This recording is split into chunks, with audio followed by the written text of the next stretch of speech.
Hello,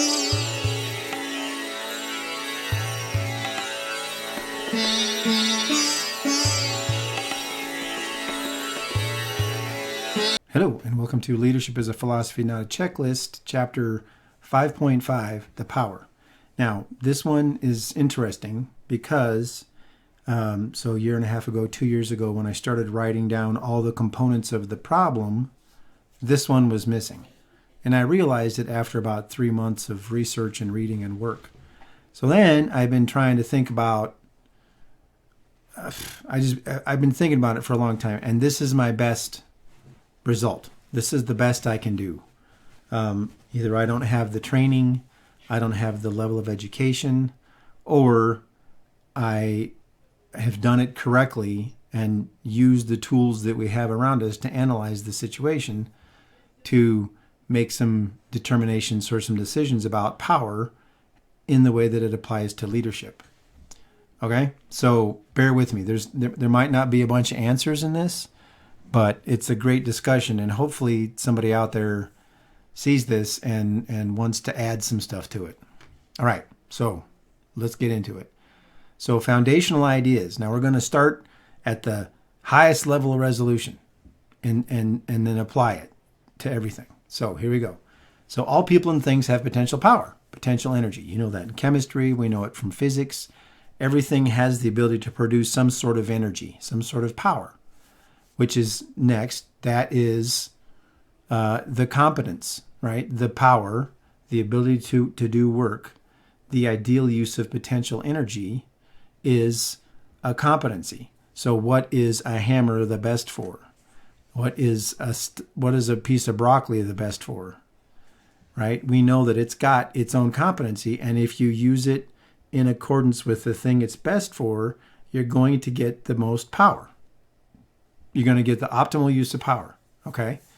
So think about that. So power equals competence. You know that with people around you. People that are super good at stuff, they have a certain amount of power, because if they come up and say, that's a bad idea, you go, oh, okay, I guess not, because you know what you're doing. See how that works? So a group of suitable things grouped together produces more power output. Common sense, right? So when I say group of suitable things, this is the next example. So a person alone is not as powerful as a person with a tool. Now, just think about a group of things. So if I need to split a piece of wood, this is a weird reference for people that don't know what that is anymore. But if you're going to go split a piece of wood and I give you a floor jack, are you going to be able to split that piece of wood with the floor jack or your bare hands? No. But I get you a maul, which is a big hunk of metal with a pointy end on it, and attach that to a stick and give that to you and swing it, then you're going to be able to split the wood. So that's the perfect example of the correct tool with the right competency or the right power focus is going to be able to produce a result. Okay? Stay with me. This is all building on each other. I'm trying to just put some logic to the thought, right? A group of suitable people with tools is more powerful than a person with a tool. So just think about it. If I'm going to get somebody who can't lift a maul, and a maul is usually 8 pounds or something, I can't remember. I knew I used to swing one a lot. So if I give somebody who can't lift the maul, are they going to be able to do the work? No. But if I get somebody who can lift it and get it to do sort of the right thing, then the tool's going to help, then you get more power. So we're thinking about power in layers. Okay, so now, anytime you organize a group, so that's power in itself. Anytime you organize a group of people or things, you will get more power. This is not inherently bad. It's a natural occurrence. Anytime you organize stuff, you get power. So the reason that I've been thinking about this is I hear all the time, all of these institutions, all of these structures are based off of power. No, they're not based off of power. They produce power. So if you were to take the institution and disorganize it and reorganize the institution some other way, you're still going to have power because you've organized people or you've organized things. So no matter what you do, no matter what organizational structure you have, there's going to be power in that structure because it does more things. Okay? So, again, this is my thinking. So leadership is needed when there's so much power it can't be focused.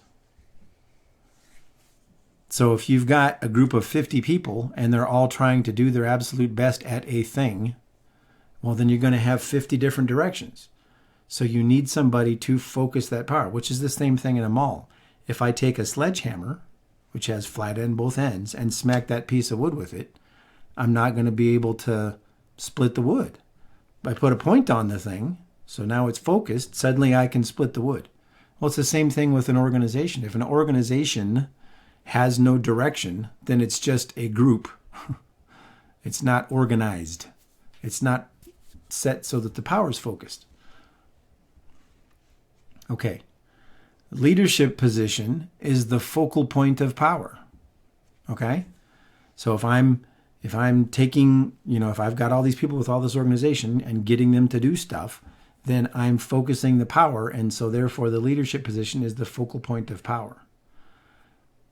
What else does that reinforce? Well, that's a point, and it's important, but that all of that other work and effort is equally important, because with just the focal point and nothing behind it, you get nothing. So you need the focal point and the people. So that goes back to my point about the leader is not the most powerful person in the organization. No, they're just the focal point. They're the ones that's directing the power. All right. So the person at the focal point of power can become corrupt, and therefore must be carefully and seriously selected and then observed to make sure that they don't become corrupt. How do we know this? Well, I've got later on in the presentation, I've got all these quotes from 2,500 years ago until now of people are corrupt if you give them too much power for too long. Okay, so let's assume that's a fact. We have to assume that's a fact. So that means that any person is going to become corrupt. We got to make sure that the people that have the focus of the most power are the most suitable to handle it. And then we got to watch them because they're going to become corrupt. Okay? A thing or a person, now this is kind of a random point, but it's been bugging me for a while. A thing or a person cannot exceed its potential. The optimal potential, optimal talent, and the environment and a goal can fully realize something's potential. So think about a good example. So gasoline. So if I take gasoline and light it on fire on the ground, right, it burns. It has the same power. It has the same energy expenditure as if I put it in the cylinder in an engine. It's going to be the next example. But I put it in an optimal environment. I give it more air. I give it pressure. I give it some other stuff.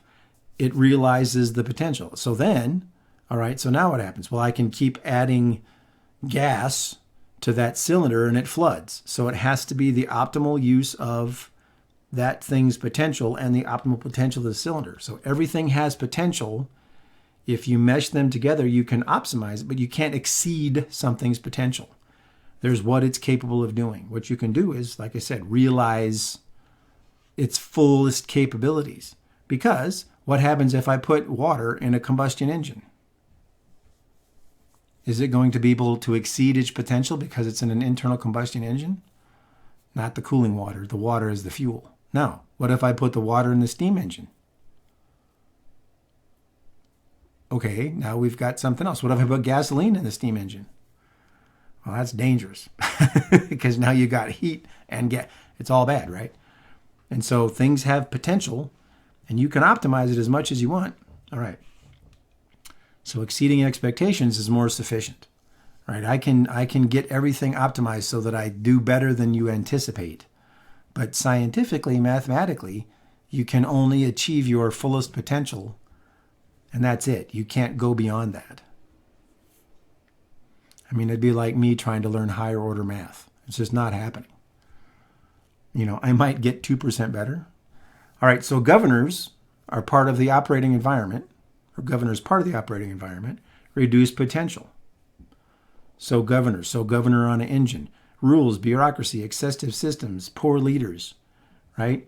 Those things mess with the focal point of power, and because we have the wrong person in there, or we have too many rules that it takes too long, that the power is limited, then we mess everything up with too much fiddling. It's the thing from the Tao Te Ching, right? Leadership is like a fish. It spoils with too much touching. It's the same idea here. So if I'm going to smother an organization in rules and minutia and bureaucratic bosses and no leadership, then the power's not focused. So then we're just doing stuff. We're not optimized. And a leader's going to optimize it. A leader's going to focus the power. Okay? So these are the foundational ideas. So think about these. This is like I said, this is the best I can do. I've been trying for so long. And I had to get this down. All right, so the power example for a vehicle. All right, we're going to go real quick. Okay, so here's the thing. So we've got air, we've got oil, we've got spark plugs, fuel, filters, and belts. Now we're going to use the example of a race car. All right, so those are components. So they've got a competency. So if I put in a crappy belt, then we're not going to have the most competent engine. We're only going to be able to make the engine go as fast as the belts allow. Right? If the filters are reducing the flow of the essential fluids or the air into the engine, then the engine is only going to do as good as the filters. If the fuel is a crappy octane, we're only going to be see what I mean? So you notice the trend. So these things in an optimal environment are going to be fine. But if I have some weak thing and everything else is amazing, well, then its engine is still only as good as the weakest link. Weakest link. All right, so then here's the environment. So engine, exhaust, drivetrain, tires. So here's the environment that I'm in. Fine. What's the best thing, the best item for the best environment to achieve the goal? Now, like I said, we're using a race car. So then the managers in this organization of an engine and a race car and a race car team are the mechanics, the pit crew, and the driver. The driver's not the leader, because the driver is still one of the components. So the pit crew and their competency, the mechanics, all this sort of stuff. So then the leader is the crew chief, because what's the leader do, or the crew chief do? The creator attunes the engine, attunes the environment to meet the driver to achieve the goal to win the race. Now, this is going to get super minutiae, and I'm sorry if you're not a race car person. If this was a funny car, in other words, if this was a drag race car, right, top fuel, they basically rebuild the engine after every race. So they can achieve these insane results, right, 330 miles an hour and all that sort of stuff, for 5 seconds, and then the engine's destroyed. Okay? Well, what about your Honda Accord or your Toyota Camry that's 30 years old? Well, that thing, it's got a good environment, it's got all this sort of stuff, and your goal is not to win races. Your goal is to have a car that works, right? And so, the crew chief, the chief engineer, whatever, that's the leader. But this is a mechanical system, right? But if you think about it, just like we talked about, you can't achieve those drag strip results with crappy stuff. You have to have the best stuff, and then it all burns out right away. So if that's your goal, that's what you're going to have to do to make that happen. You go to something like Formula One, they get 6 engines a year, and they get all this sort of stuff. You go down to NASCAR, I don't even know how many engines. And then you go down to you and I, that, we might have had several different cars, but I've got a truck that's almost 20 years old, and I'm perfectly happy with it because it works. But I'm not winning any races. It's not the most efficient thing ever, right? So easy to do also because we know the scientific ability of these vehicles, of these components. Fine. Now, organization. You've seen this before. Why the question marks? Well, we're going to do this again. Here's the difference. Just because a human being applies to do a job doesn't mean they're the best at that job. So we have to find out what their competency is. What are they really the best at? Maybe we just need somebody that can put a bag over here, and that's what they're doing. And that doesn't take a whole lot of effort. Fine. So we find the person that can do that the best. The problem is, we don't know. It's not that anybody can be good at anything. It's what are they the best at? Right? It's like if you wanted me to go apply, I love using the math example because I'm just not great at higher math. You have me go apply for a math job, I'm not going to be any good at it. Which means that if I'm in this team, I'm bringing the team down. And then if this team is part of the organization, then that is brought down because of my crappy performance. So what, you're going to fire me? Maybe. Or do you come along and find out what I'm the best at and then find a job for me in the organization? Then you've got the best, the most competent, so competence, in the environment in pursuit of the goals. And that's what the leader's job is. The leader might say, hey, look, I know that you really like moving this bag from over here to over here, but you know what you're really good at? I've watched you. What you're really good at is flipping up the calendar. I'm making silly examples. I'm just saying something, so that nobody gets weirded out about what I'm talking about. You're really good at, you set the calendar up better than anybody in the building, so that's going to be your job. The person we have doing that doesn't like that at all. They hate it. Well, okay, let's move that around. So now you're tuning the competence and environmental hierarchies in pursuit of the goal. So the competency is the level of power. And then if I'm the most competent, I'm applying the most power, which means that the organization is more powerful. And then you can spend more time focusing the power rather than dealing with people that aren't doing anything right. That also makes this definition more correct than I thought initially, because that's really what a leader's doing. You're tuning the power, and you tune that by the competence, environment, goal. What's the best? What's the best? What's the best? Go. All right. So now if we accept all this, so the leader is the focal point of power. Competency is power. Anytime you make an organization, there's going to be power. The person in power we got to keep an eye on because they're going to become corrupt because there are no examples of it not. All right, next page. So these are all quotes from history, but they're warning about power. It's not look how amazing power is. They're all warning quotes. So when a good man steps down from power, he shouldn't have become more rich but more honored. This is a Greek philosopher from 540 BC, so 2,700 years ago. Or 25, whatever, 25 something. Told you math. When you're in a position of power, be well-mannered, if you would have the respect, not the fear of those around you. I forgot it. It's another Greek philosopher from about the same time. If you would know who controls you, seek who you may not criticize. So that's from, that's a Roman philosopher. That's Tacitus, I'm sorry, from 55 to 120 AD. So a guy named Colton, he's a British poet. No man is wise enough or good enough to be trusted with unlimited power. No man. No man. Abraham Lincoln, the super famous quote, nearly all men can stand adversity, but if you want to test a man's character, give him power.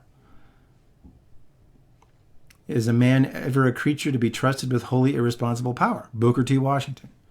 Power tends to corrupt. Absolute power corrupts absolutely. Lord Acton. Being powerful is like being a lady. If you have to tell people you are, you aren't. It's Margaret Thatcher. I think people in power have a vested interest in to oppose critical thinking. So look at all these. These are all warnings. Nobody can handle power. Power corrupts. All these sort of things. So you have to set up your structures so that the powerful or the people that have power that abuse it should get removed immediately. Because then people realize, oh crap, I'm not the person that can handle it. And they talk about character and other stuff. So all these quotes are warnings about power. All right. My favorite one in here is if you would know who controls you, see who you can't criticize. If you can't say the king has no clothes, then you're being tyrannized. All right. So conclusion. So here's the conclusions. And like I said, best I can do. If the fundamentals of power are correct now, they've been consistent throughout history. So why did we invent the wheel? Why did we invent tools? Why did we invent any of this sort of stuff? Because we're trying to be more, produce higher potential. People that were best suited to be the locus of power emerged and ended up leading. Now we're talking thousands of years ago. This is how it happened. The characteristics of those that were best were written down in ancient texts. So go back to the philosophy and the archetype. right? Lao Tzu, why are we quoting a bunch of stuff from the Tao Te Ching 2,500 years ago? Why are we quoting stuff from the Bhagavad Gita? Why are we quoting the Bible? Why are we talking about Marduk in Mesopotamia and Egypt? Because they wrote down, yes, it can be God, but it could also be the people that the being, the entity that the people would voluntarily follow.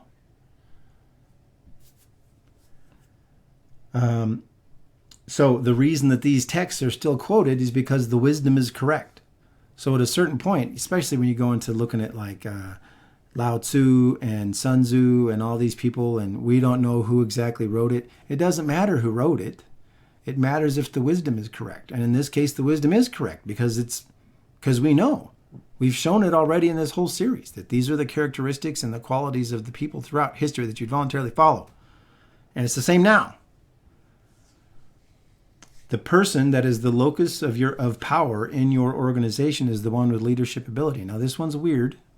So you can have the person that's in charge that nobody's following, and they only follow out of fear. And then you've got the person that's sort of, if they're on this person's side, then great, you've got some unity, but everybody's really following this person. That's the locus of power. And so if that's the person who can say, no, I'm not doing that, boss, and nobody listens to him, then that's the leader. So another way to identify leadership ability. Now, these are the questions, and these are the ones I'm still wrestling with, and it makes me feel so insignificant because I'm trying so hard and I just can't. So did our consciousness evolve to respond to the locus of power, or did, over time, all of the people that ended up in charge that were successful had the same characteristics, and that what was written down? Because I've always said, why do we need a leader? Why do we need somebody to focus us? So it has to be evolutionary, or it's just part of our collective unconscious, right? Is it the true nature of a leader to use their power to confront chaos?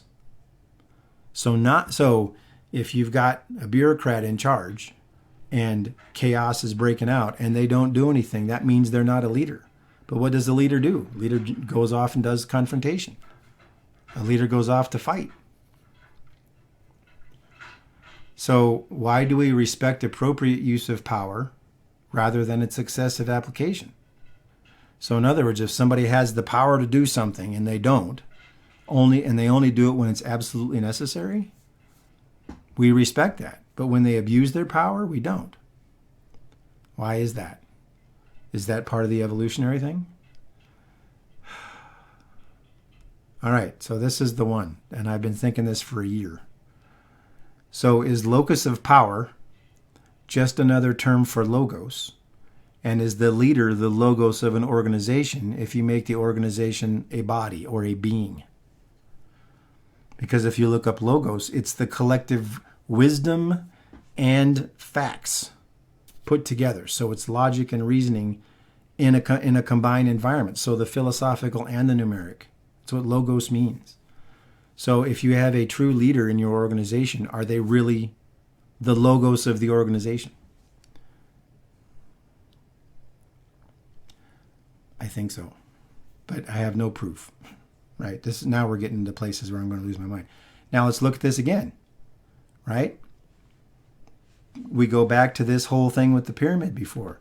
Why do you need a leader at every level? Because these organizations, anytime you have something that's a structure that's being managed, it's going to produce power and it can be corrupt. Why do you need a leader at each level? So this leader can watch this one can watch this one and this one can watch these two and this one.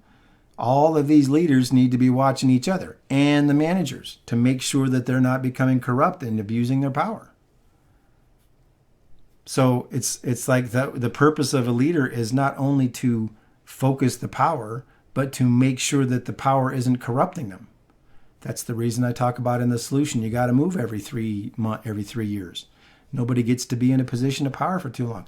Look at what's going on in most of our political and, any organization that is governmental based has people that have been there for too long. And so they abuse all of the power.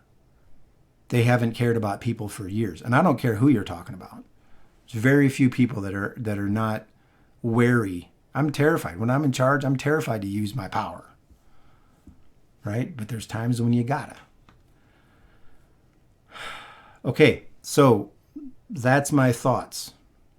Please, if you're watching this and you have some comments or some ideas, and don't give me any one-liners, because I've been thinking about this for 2 years. Well, seriously, for a year and a half. If you give me one sentence, have you thought about it? I don't know. And I'm not being condescending. I appreciate all feedback. But when I get these little one-liners, I go, oh man, are you just saying that? Oh, and it could be because I don't know how to say something in one line. I'm terrible. All right. And so then that's our example. Good leadership and good management, right? Good leadership is keeping an eye on everybody, and the managers are keeping an eye on everybody. But you've got this chain to do all that stuff. Okay. Sorry for the strange thing. It's a chapter that has to be in there, and there isn't enough study about it. But I think this is correct because this is as good as I can get. Or mostly correct, or the right direction. Anyway, thank you so much for your time, and I appreciate you so much, and have a great day.